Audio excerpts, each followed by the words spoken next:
Bueno, buenas noches chicos. Ahora vamos a ver la clase de micoplasmas.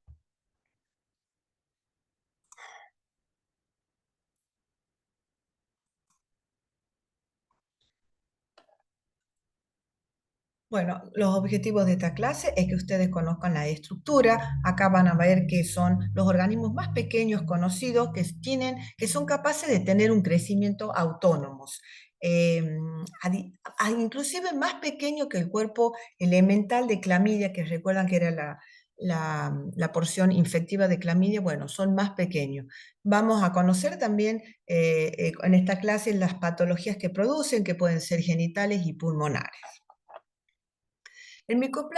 Los micoplasmas se caracterizan fundamentalmente porque no poseen pared celular. Y al no poseer pared celular, ¿ustedes qué opinan? No se pueden colorear por la coloración de Gram. Entonces, basados en esa característica de los micoplasmas, es que taxonómicamente en el manual de Berger lo colocan en el grupo 30, que se llama clase Molicutes, orden micoplasmatales, y la familia Mycoplasmataceae, donde tenemos un género que es micoplasma y ureaplasma. Dentro del género micoplasma, lo más importante, lo que producen patologías más graves en el ser humano son Mycoplasma pneumoniae, que produce patología respiratoria, y Hominis y Genitalius producen infecciones urogenitales. Y Ureaplasma urealyticum produce también infecciones urogenitales.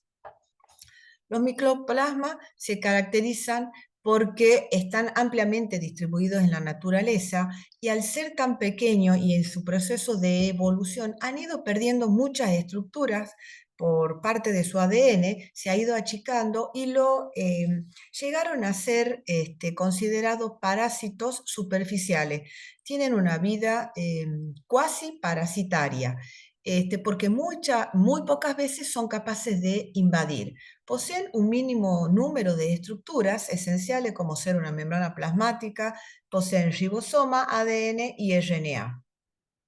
Se caracterizan porque producen colonización y algunas veces infecciones en humanos, en las plantas, reptiles, en peces, en mamíferos, etc. Carecen de pared celular, por lo tanto, son pleomórficos. Algunos adoptan formas como cocos, que pueden ir de 0,2 a 0,3 micras, y otros tienen formas basilares con uno de los extremos ausados, o sea, más delgadito, y que pueden ir de 0,1 a 0,2 micras. Miren de ancho y de 1 a 2 micros de longitud. Miren de pequeños que son los micoplasmas en general. Por supuesto, al no tener pared celular, no se van a colorear con la coloración de Gram. Si se dividen por fisión binaria, son aerobios o anaerobios facultativos, y a diferencia de clamidias, sí pueden desarrollarse en medios sintéticos. Al no tener pared celular, obviamente van a ser resistentes a los antibióticos que actúan a nivel de la pared celular, como son los antibióticos beta-lactámicos o los glucopéptidos, por ejemplo. Tiene mínimas estructuras celulares. Debido a que no tiene pared celular, su membrana plasmática cobra mucha importancia. Es una membrana trilaminar que está compuesta fundamentalmente por proteínas en un 70% y por lípidos. Dentro de ellos tenemos fosfolípidos, glicolípidos y lípidos neutros. Algunos necesitan esteroles, pero ellos no los pueden producir, por lo tanto lo adquieren de manera exógena. Y esto es importante cuando nosotros queremos aislarlo en los medios de cultivo, que hay que agregarle esteroles de manera exógena. Esta membrana, que es trilaminar, le va a dar la resistencia necesaria para la diferencia de presiones osmóticas interna y externa. También presentan un ADN que tiene forma circular, que es una doble cadena, y es el más pequeño que la mayoría de las bacterias, y hay algunas especies que está perfectamente secuenciado su ADN, como por ejemplo Mycoplasma genitalium o Mycoplasma pneumoniae. Y también presenta ribosomas. Sus factores de virulencia son muy pocos. Las patologías se dan sobre todo más que por la acción de los factores de virulencia de los micoplasmas, es más bien por la acción de la respuesta inmune del huésped. Como para producir una colonización o una infección necesita adherirse, es que los micoplasmas tienen adhesinas, que son glicoproteínas específicas. Cubren estas adhesinas más del 60% de la superficie externa de la bacteria y se van a adherir a distintas mucosas como urogenital, pueden producir proctitis, o sea, mucosa anal, faringitis y la mucosa respiratoria. Y estas células de las mucosas tienen como receptores el ácido neuramínico. Entonces, ellos se unen al ácido neuramínico de las células del huésped. Y, por ejemplo, las adhesinas P1 se encuentran en el Mycoplasma pneumoniae, la MGPA en Mycoplasma genitalium, que produce infecciones genitales exclusivamente, y la P50 y P100 en el Mycoplasma hominis.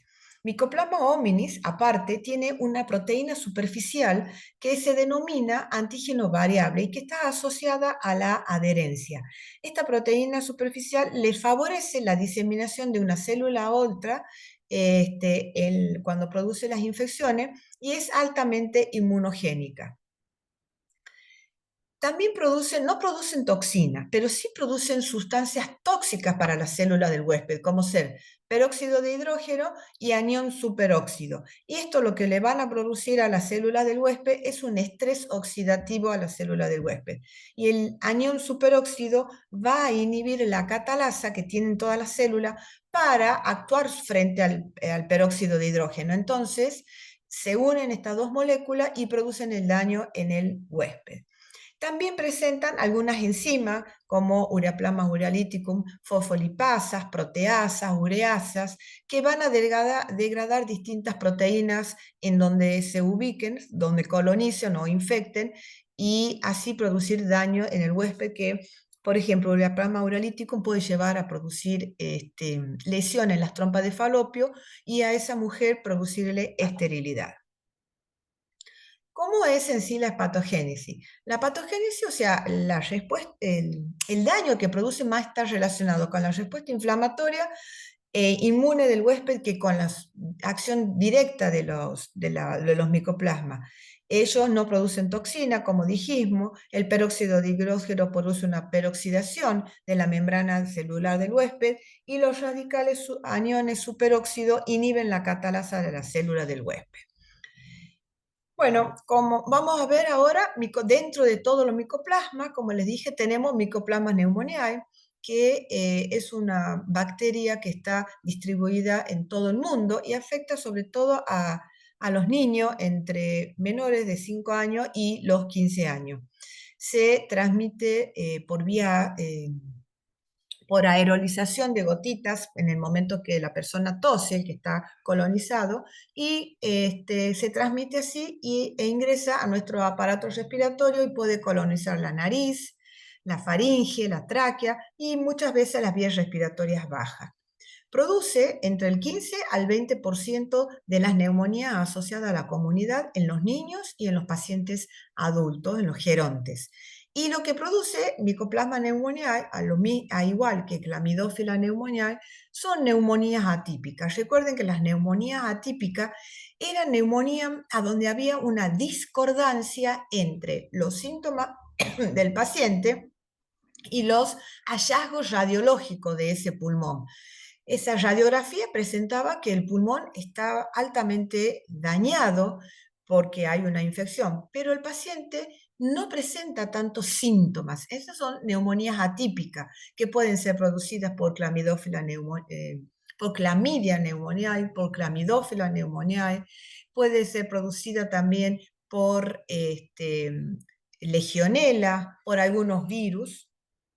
Y estas neumonías atípicas tienen un periodo de incubación muy largo, generalmente son neumonías benignas, pero tardan en irse los síntomas del paciente.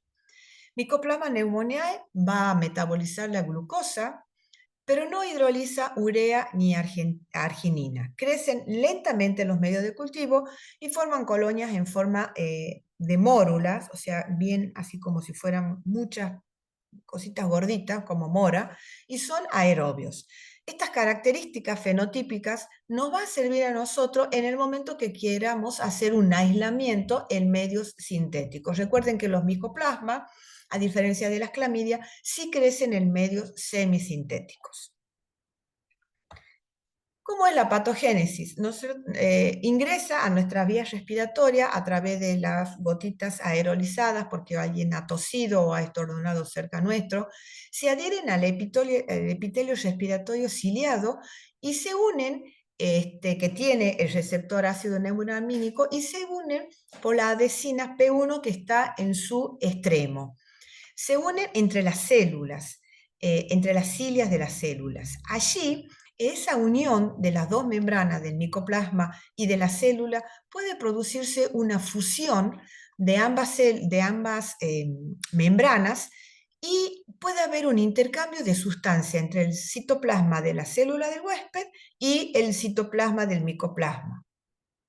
Por lo tanto, una vez que se une, hay liberación de los peróxidos de hidrógeno y del anión superóxido, que van a ser introducidos en la célula y produce una destrucción de esa célula del epitelio respiratorio. También hay una estimulación de los linfocitos B, que van a producir anticuerpos como IgG e IgM, y de los linfocitos T. Hay una destrucción de la cilia, desprendimiento celular. Esta destrucción de la célula va a llevar a que haya liberación de citoquina y una migración de polimorfonucleares, de macrófagos, o sea, de células defensivas, hacia el sitio de la infección. Y esta toda liberación de citoquina, los polimorfonucleares la reacción inflamatoria es más dañina que el micoplasma en sí. Acá vemos cómo es la patogénesis. El micoplasma se une a las células del aparato respiratorio. Acá lo tenemos en grande. Se une, no ingresa, pero sí libera sus sustancias tóxicas, que es el peróxido de hidrógeno y el anión oxígeno. La célula libera interleuquinas, que van a ser interleuquinas 6 y 8, que van a hacer una migración de macrófagos hacia la zona de la infección. Los macrófagos a su vez se van a activar los linfocitos B y T, y los linfocitos B van a dar la producción de anticuerpos, sobre todo IgG e IgM, y los linfocitos, las células T, van a producir la cascada inflamatoria. ¿Cuáles son las patologías que produce Mycoplasma pneumoniae? Sobre todo faringitis, y esta faringitis se va a dar mayormente en niños menores de 3 años. Y en este caso el médico tiene que estar atento para producir para discernir si esta faringitis puede estar producida por Mycoplasma pneumoniae, o tiene que diferenciar de otros agentes, como ser, por ejemplo, que producen cuadros similares, ¿no es cierto? Adenovirus, virus sincitial respiratorio, parainfluencia tipo B, o alguna clamidófila en Citachi o Legionela, etc. También puede producir bronquitis, traqueobronquitis y la neumonía atípica, que generalmente son neumonías benignas, pero un tiempo de recuperación o una evolución bastante larga. Puede llegar a hacerse complicada esta neumonía, pero siempre el paciente va a estar inmunocomprometido. Puede haber complicaciones secundarias, sobre todo por las reacciones defensivas del huésped, y que puede producir otitis media, reacciones neurológicas, complicaciones a nivel del corazón, anemias, artritis o lesiones mucocutáneas. También puede existir por Mycoplasma pneumoniae. Ustedes ven acá un dibujo grande, cómo se une micoplasma por uno de sus extremos, que está la proteína P1, entonces ahí se adhiere entre las cilias de la célula. Estas son las lesiones mucocutáneas, una radiografía donde el pulmón está muy comprometido, pero el paciente no presenta tantos síntomas. Acá vemos otra microfotografía, miren cómo se adhiere a la superficie, pero no invade las células. Bueno, ahora vamos a ver Mycoplasma hominis. El Mycoplasma hominis es un comensal del tracto urogenital tanto de hombres como mujeres, pero fundamentalmente produce patología en las mujeres. ¿Recuerdan cuando vimos disfunción vaginal, la clase de disfunción vaginal? Los micoplasmas era una microbiota habitual de la cavidad genital vaginal, por lo tanto, puede transmitirle la madre al niño en el momento del parto. La colonización por Mycoplasma hominis va a estar aumentada después de la pubertad con el inicio de las relaciones sexuales y las mujeres están más colonizadas que los hombres. Se observa en mayor frecuencia en las mujeres que tienen vaginosis bacteriana. Recuerden que la vaginosis bacteriana era el complejo GAM. El complejo GAM que significaba Gardnerella, anaerobios, Mobiluncus y Mycoplasma. Dentro de estos micoplasmas estaba Mycoplasma hominis y Ureaplasma urealítico. Y se lo aísla muy frecuentemente en las mujeres que están embarazadas. Mycoplasma homini es anaerobio facultativo, a diferencia del Mycoplasma pneumoniae que era aerobio. Tiene un crecimiento rápido, también se diferencia del Mycoplasma pneumoniae. No metaboliza la glucosa ni la urea, pero sí metaboliza arginina. Y en los medios de cultivo dan colonias grandes con aspecto característico de huevo frito. ¿Y cómo es la patogénesis? Bueno, ellos se van a adherir a las células del epitelio urogenital a través de sus proteínas o adhesinas, proteínas de adhesión, que se encuentra también en su extremo y que es la P50 o la P100. Allí interactúan con los glicolípidos que existen en este tejido urogenital. También participa en el Mycoplasma hominis el antígeno variable. Recuerdan que les había dicho que tenían, que estaba asociado con la adherencia, que era VA, y que le va a permitir pasar de una célula a otra.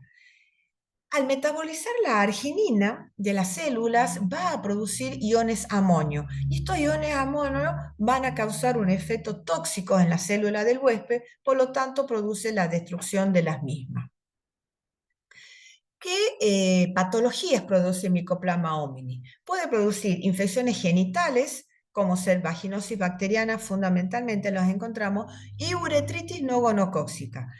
Como puede ser colonizante de la mucosa urogenital de tanto de hombres como varones, de hombres como mujeres, nosotros tenemos que hacer técnicas cuantitativas, es decir, que tenemos que hacer un recuento de la cantidad de Mycoplasma hominis que encontramos en ese lugar. Por lo tanto, va a producir una uretritis no gonocócica cuando tengamos una clamidia negativa, cuando no haya gonococo en el aislamiento y cuando el recuento de Mycoplasma homini sea mayor de 10 a las 5 unidades formadoras de colonia. Todos los kits comerciales que se utilizan para hacer este diagnóstico vienen con recuentos, porque si está en un recuento bajo, está colonizando la zona. Por lo tanto, no puedo atribuirle que esa uretritis es producida por el micoplasma. También produce infecciones extragenitales, sobre todo en las mujeres. Produce infecciones de heridas que han sido, por ejemplo, heridas postcesárea o pacientes que han tenido histerectomía. Puede producir en menor medida una pielonefritis porque asciende y atraviesa y pueden llegar hasta el riñón.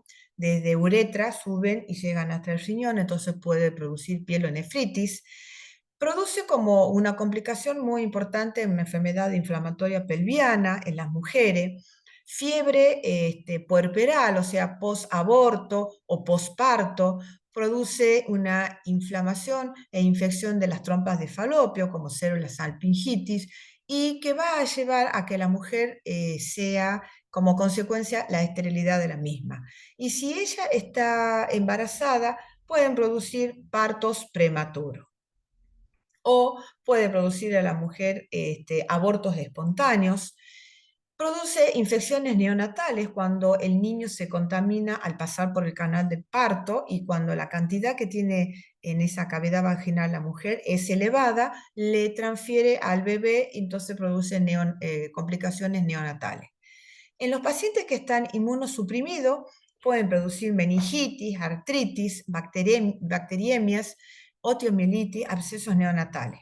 El problema de estas patologías es que están subdiagnosticados Mycoplasma hominis. ¿Por qué? Porque es muy difícil su aislamiento en los medios de cultivo comunes. Necesitan muchos factores de crecimiento, este, y mucho tiempo de incubación. No crecen a las 24 o 18 horas como cualquier otra bacteria, como un estáfilo, como un Escherichia coli. No, ellos necesitan por lo mínimo 5 o 6 días para poder desarrollarse. Este, entonces, por ejemplo, ha habido casos de bacteremia de personas, de mujeres que han tenido abortos sépticos, en donde después de ese aborto séptico pasaron 3 o 4 semanas, comienza con estado de fiebre, suenan las botellas, se le hace un hemocultivo a la paciente, lo ponen en un aparato automatizado, suena el aparato dando la señal que hay algún metabolismo dentro de él, y cuando hacen la coloración de Gram, este es un caso clínico real, cuando hacen la coloración del Gram del frasco, no se observan bacterias, porque recordemos que no se colorean por Gram, pero ellos lo incuban y lo siembran, como todo hemocultivo, en medios enriquecidos y en medios no enriquecidos. Al ver que no había bacterias, sospechan de que podía haber algún micoplasma. Entonces ponen un medio de cultivo para micoplasma. A los 6, 7 días desarrollan el micoplasma y logran identificar que era un Mycoplasma homini. Esto que les cuento, les quiero decir que como no se lo investiga de rutina, porque tienen requerimientos nutricionales muy exigentes, tienen un desarrollo bastante lerdo, es que las infecciones por estos micoplasmas están subnotificadas.